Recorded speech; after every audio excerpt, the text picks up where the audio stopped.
नमस्कार दोस्तों, स्वागत है आपका स्टडी आईक्यू में। आज हम लोग एक बहुत ही दिलचस्प चर्चा करने वाले हैं तीन देशों के बारे में। हम लोग बात करने वाले हैं इजराइल के बारे में, यूएसए के बारे में और चाइना के बारे में। तो हम इन तीनों कंट्रीज की डायनामिक्स देखेंगे, स्पेशली पिछले कुछ सालों में। मैं कहूंगा 2016 से, जब से ट्रंप सरकार बनी थी और अभी जो बाइडन की प्रेसिडेंसी शुरू हो चुकी है in United states of America.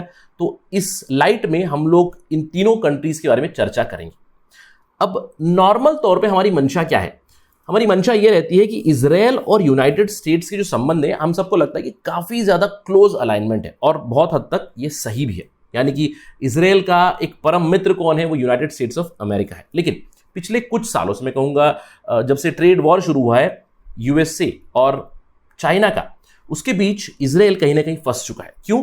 क्योंकि चाइना और इजराइल के संबंध भी काफी स्तर पे इंप्रूव हो चुके हैं। यहां पे specially with respect to trade बहुत ज्यादा ट्रैक्शन आ चुका है।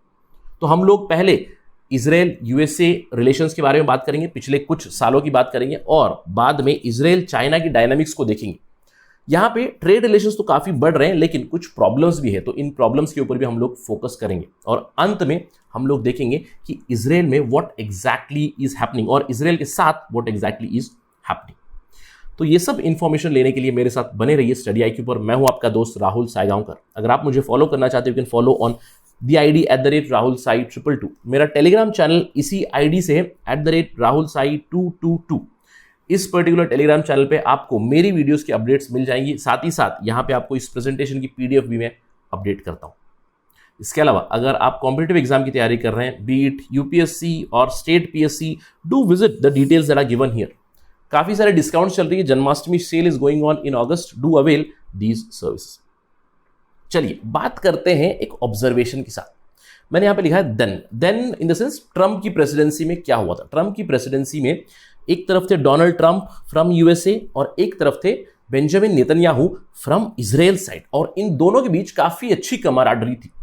और अगर हम लोग बात करें इस समय पे, जब ट्रंप थे, जब नेतन्याहू थे, यूएस और इजराइल के रिलेशंस काफी अच्छे चल रहे थे। इनफैक्ट ट्रंप ने डील ब्रोकर की थी basically between Israel and many Arab countries, जिसको हम लोग अब्राहम अकॉर्ड के नाम से जानते हैं। इन्होंने नॉर्मलाइज कराए थे relations between Israel and Arab Nations.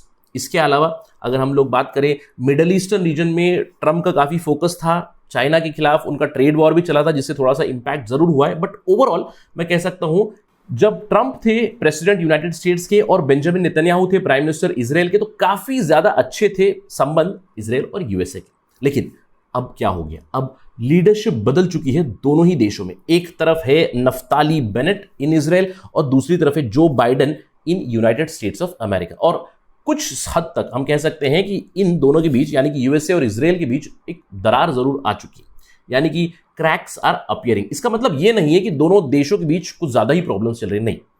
कुछ प्रॉब्लम्स हैं जिसको रिजॉल्व कर सकते हैं और उन प्रॉब्लम्स को हम लोग देखेंगे what exactly are those. Let's first talk about USA Israel.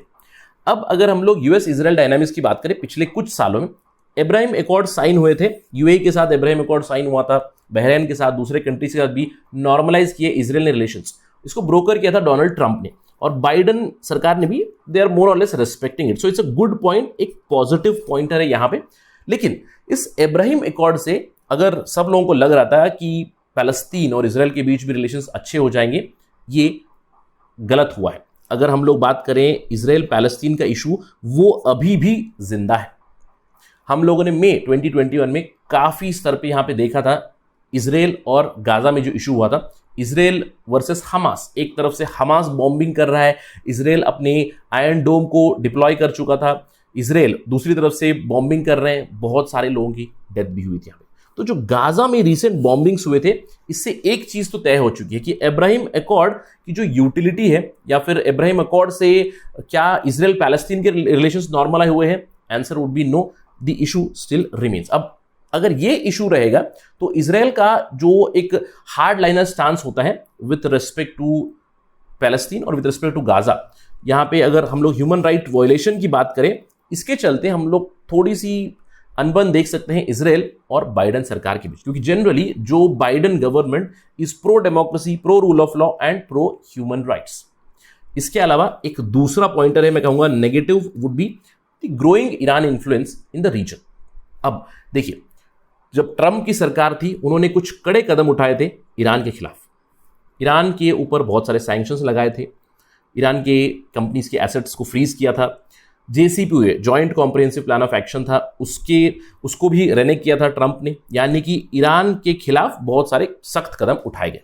लेकिन जब से बाइडेन सरकार आई है इसके ऊपर नजर जरूर है, और बाइडेन सरकार की जो शुरुआती रुख है उससे यह पता चल रहा है कि बाइडेन माइट बी रिजुविनेटिंग और Biden might be interested in rejuvenating the JCPOA, यानी कि बाइडेन सरकार ईरान को थोड़ा सा कंसेशन जरूर दे सकती है with respect to sanctions, with respect to the agreement, again जो न्यूक्लियर एग्रीमेंट था उसको वापस रीस्टार्ट कर सकते हैं। अब इससे ऑलरेडी ईरान का जो दबदबा है रीजन में वो ग्रो तो हो ही रहा है, और अगर JCPOA वापस आ जाएगा तो उससे और भी ईरान का क्लाउड बढ़ जाएगा। तो इसके चलते इजराइल और यूएस के बीच थोड़ी सी अनबन जरूर है। और फाइनली बेंजामिन नेतन्याहू के टाइम में देखिए, नेतन्याहू ने कंप्लीट बेट किया था डोनाल्ड ट्रंप पे, यानी कि उस समय पे जो डेमोक्रेट्स थे उनको काफी हद तक नेग्लेक्ट किया था। अब जिसका परिणाम अभी हो रहा है यूएस और इजराइल के रिलेशंस पे, क्योंकि अभी नए प्राइम मिनिस्टर आ चुके हैं नफ्ताली बेनेट, और उनके जो फॉरेन मिनिस्टर है येर लैपिड, तो काफी दिक्कत हो रही है उन्हें to deal with the Biden administration, क्योंकि उस समय पे काफी हद तक डेमोक्रेट्स को नेग्लेक्ट कर दिया था इजराइल ने। बट अगेन ये काफी छोटी प्रॉब्लम से मैं कहूंगा, क्योंकि जो हमारी हमेशा धारणा रही है कि यूएस और इजराइल काफी क्लोज एलाइज है, बिल्कुल काफी क्लोज एलाइज है, लेकिन कुछ प्रॉब्लम्स जरूर है अभी फिलहाल because of the change in leadership हम लोग कह सकते हैं। लेकिन इससे भी बड़ा एक प्रॉब्लम है, इससे बड़ा प्रॉब्लम आपको यहां पे दिखेगा। वो क्या है? अगर हम लोग बात करें इजराइल के top 5 export and import partners, obviously एक तो रहेगा यूनाइटेड स्टेट्स, और वो सबसे बड़ा पार्टनर है in terms of exports, in terms of imports, हर चीज में। लेकिन मैं आपकी नजर इस चीज पे ले जाता हूं, अगर आप यहां पे देखोगे चाइना 3rd नंबर पे एज अ मार्केट, यानी कि इजराइल के जो एक्सपोर्ट्स जा रहे हैं वहां पे, और चाइना की तरफ से जो इंपोर्ट्स आ रहे हैं इजराइल, वो भी काफी हद तक ज्यादा है। अगर इन दोनों को आप क्लब कर दो तो नंबर 1 रैंक पे आएगा USA in terms of trade, number 2 पे आ जाएगा चाइना, यानी कि 2 बड़े जो ट्रेड पार्टनर्स है इजराइल के वो है यूएसए और चाइना। और यूएसए और चाइना का ट्रेड वॉर 2017 से ही चल रहा है। अब इन सब के चलते इजराइल और चाइना के रिलेशंस की डायनामिक्स भी काफी हद तक डेवलप हो रही है। अगर हम लोग चाइना की बात करें, देखिए China in general middle east region में काफी ज्यादा अपना क्लाउड बढ़ाने की कोशिश कर रहा है। बहुत सारे कंट्रीज से, सऊदी अरब हो गया, यूएई हो गया, बहरीन, कतार, बहुत सारे कंट्रीज के साथ वो डील जरूर कर रहे हैं, और ट्रेडिशनल उनका इंटरेस्ट तो रहा है एनर्जी में ऑब्वियसली, लेकिन अगर हम लोग देखें इंफ्रास्ट्रक्चर डेवलपमेंट भी वो करते हैं, और रिसेंट टाइम्स में टेक्नोलॉजिकल पावर भी काफी ज्यादा बन रहे हैं इन द रीजन। और इजराइल के साथ टेक्नोलॉजी के चलते ही उनकी काफी इंटरेस्ट बढ़ चुकी है, और पिछले 1 दशक में हम कह सकते हैं इजराइल और चाइना के रिलेशंस काफी ज्यादा बड़े हैं। और चाइना की नजर में Israel is a very important part and parcel of their belt and road initiative in the middle east region. तो पिछले कुछ सालों में हम लोग क्या देख रहे हैं? China is increasingly interested in Israel because of its technology. It is involve in Israel in many infrastructure projects also. साथ ही साथ अगर हम लोग पिछले कुछ सालों की खबरें देखें तो इजराइल और चाइना का free trade agreement it is imminent, यानी कि बहुत ही एडवांस स्टेजेस में ये पहुंच चुका है। इजराइल और चाइना बड़ी ही जल्द एक फ्री ट्रेड एग्रीमेंट साइन करने वाले हैं, और ये न्यूज़ आपको इस साल के अंत तक ही मिल जानी चाहिए। 2021 के अंत तक इजराइल और China might finalise their free trade agreement. अब इन सब के चलते क्या हो रहा है? एक तरफ इजराइल और यूएस के बीच कुछ विवाद चल रहे हैं, दूसरी तरफ इजराइल और चाइना की डायनामिक्स काफी इंप्रूव हो रही है विथ रेस्पेक्ट टू मनी।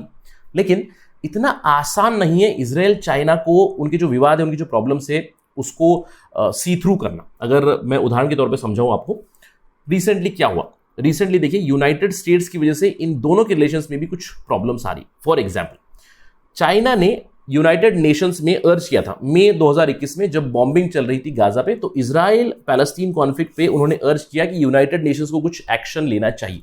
और ऑब्वियसली यहां पे क्या हुआ? यहां पे यूएसए ने वीटो किया था। यूएसए मदद के लिए आता है इजराइल के, ऑब्वियसली यस, ये तो क्वाइट अंडरस्टैंडेबल सी बात थी। लेकिन एक बहुत ही नई चीज हुई जून 2021 में। In a very very rare move under United States pressure, Israel voted to condemn China. United Nations में इजराइल ने वोट किया चाइना के खिलाफ ओवर द जिनजियांग रीजन, जहां पे वीगुर मुस्लिम्स हैं, उनके ऊपर काफी एक्सप्लॉयटेशन हो रहा है। इस चीज का जो रेजोल्यूशन था वहां पे इजराइल ने समर्थन किया चाइना का।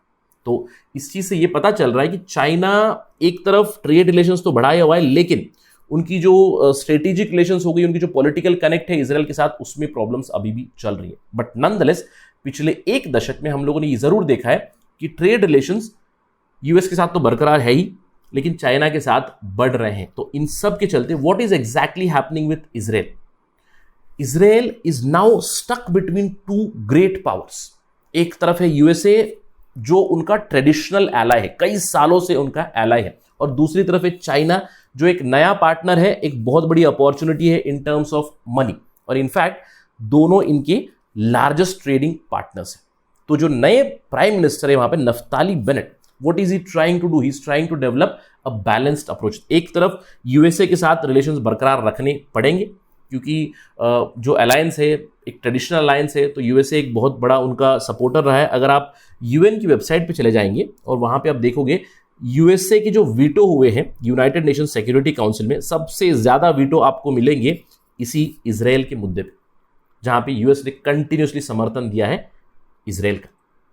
लेकिन दूसरी तरफ चाइना के साथ उनके कमर्शियल टाइज भी काफी ज्यादा बढ़ रहे हैं। अगर हम लोग बात करें, इस साल के एंड तक फ्री ट्रेड एग्रीमेंट फाइनलाइज हो जाएगा इजराइल और चाइना के बीच। तो आगे चल के हम लोग ये अंदेशा लगा सकते हैं कि Naftali Bennett the prime minister, he has to walk a very tight rope, and in future probably China के साथ जो नॉन स्ट्रेटेजिक या नॉन इंपॉर्टेंट सेक्टर्स होंगे वहां पे ज्यादा से ज्यादा ट्रेड रिलेशंस हम लोग देख पाएंगे इजराइल के।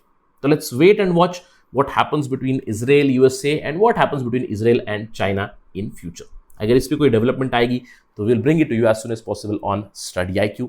That is it right now from my side. Thank you for watching. जय हिंद.